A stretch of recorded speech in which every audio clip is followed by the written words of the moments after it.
I ended up selling my hunting property that my 6x8 hunting blind was on. And if you haven't seen this, I did a whole video tour of this hunting blind on the other property. And at the end of this video, I'll have that pop up as a video that you can watch next, or play that video next so you can see it if you haven't checked it out already. What we ended up doing is basically just setting it on the trailer, left the elevator brackets on the corners, and it's set on the trailer pretty nice that way, and we strapped it down to haul it. But anyway, when we took it off with the skid steer, we just put that one ratchet strap all the way around.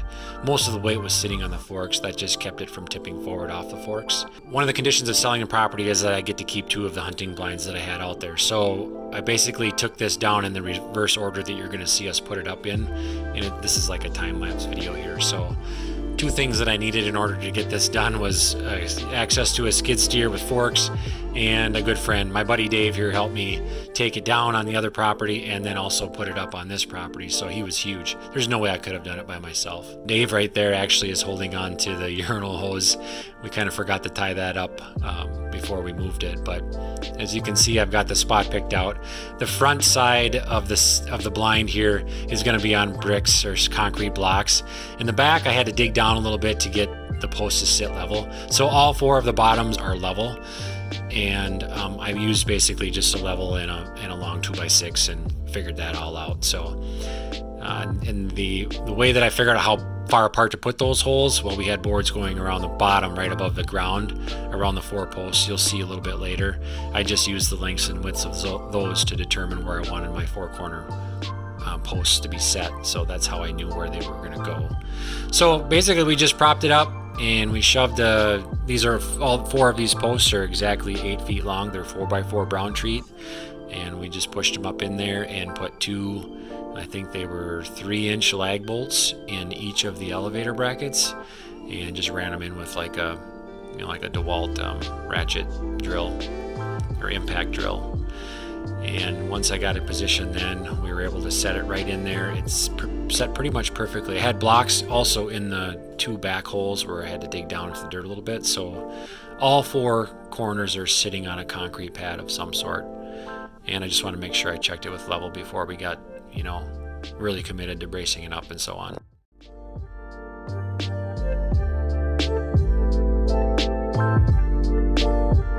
So you see here we've got those are basically 5 quarter deck boards that we laid around the base just above the ground to basically tie the 4 legs together from sprawling outward. And I think we also did 1 3-inch lag bolt in each of those on each corner in each board.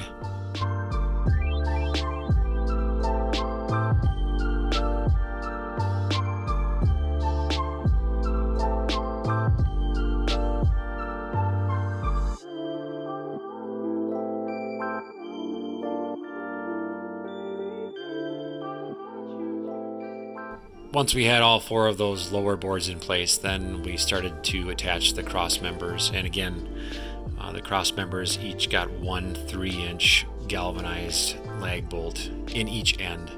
And they held in there pretty good. Actually, they might have been 3.5-inch. We got them in there quite a ways. And we did pre-drill the holes first. We just didn't want to cause splitting in either the angle braces or the 4x4 corner posts. So everything that we did here, we pre-drilled first. I'm a firm believer in pre-drilling those holes just to avoid cracking and damaging the material that you're working with.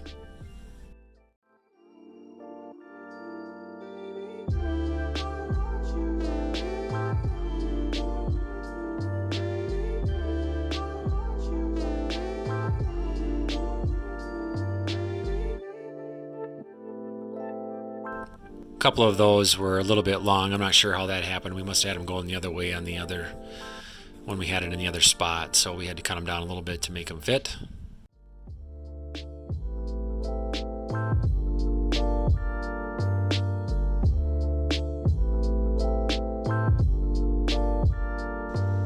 Once we got all of our angle braces on, it was time to unhook the ratchet strap, so that popped right off, and then I jumped back in and just basically lowered the skid steer down and got it out of the way.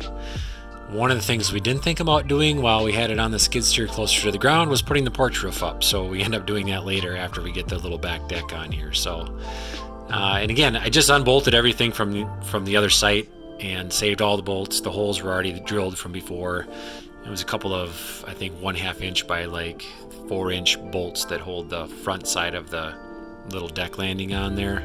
I did put a couple of nylon washers in between so it doesn't squeak. The rim joist on the little deck doesn't squeak against the plywood on the stand, or the outside wall of the stand.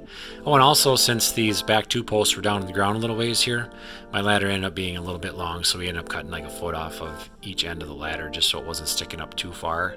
I wasn't going to be able to fold that porch roof up if it stuck up too far, and I don't want them, sticking up so far that you gotta turn sideways to get your shoulders through and so on.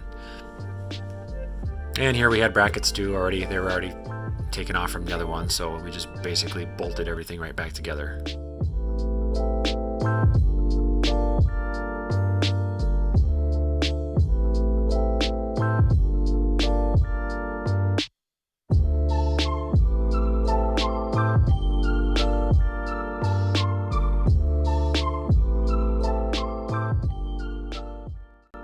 And now that the little landing porch was in place, we were ready to fold that porch roof up. So we basically just swung it up. It's on hinges on the top.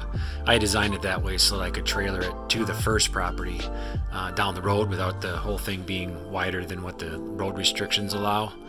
So we basically just folded it back up and put those bolts in each end to have, I think they were 4-inch bolts that went into the top and bottom on each side. Had a little bracket mounted to the wall for the bottom one.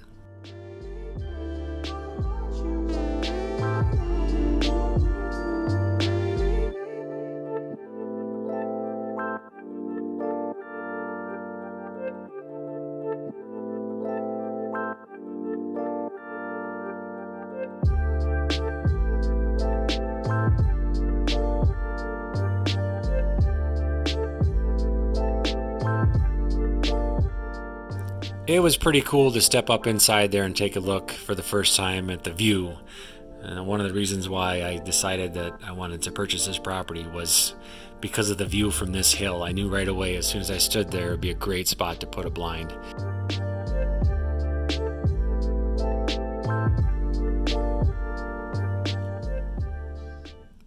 One of the last things we did for now, and the ground was, there was already some frost probably going down 4 inches, maybe 5 inches in the ground. So I wasn't even going to try and put the ground anchors, earth anchors in there.